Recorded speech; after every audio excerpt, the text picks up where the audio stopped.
Provedu nás po naší škole.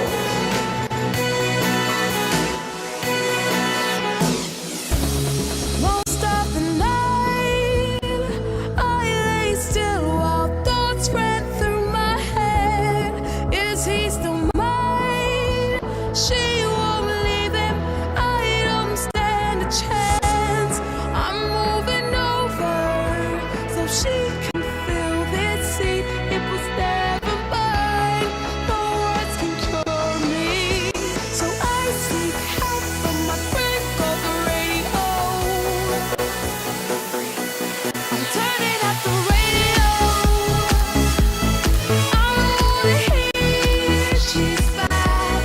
Told me that you let go. Dobrý den, máme tady našeho mistra Jongepíra, kterému bychom rádi položili pár otázek týkající se ekoškoly. Dobrý den, pane Jongepír. Jakými činnostmi se ekoškola zabývá? No, ekoškola se zabývá povinně s těmi oblasti, jako jsou odpady, voda, energie, prostředí školy. A v rámci toho, no, třeba v rámci těch odpadů, snažíme se tady co nejvíc vytřídit. Jsou to plasty, papír, pak smíšený odpad. K tomu některé třídy pak jsme se dělali se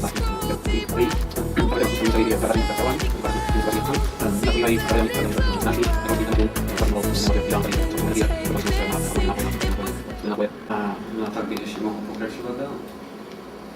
Děkuji za informace ohledně školy. Není zač. I'm turning up the radio.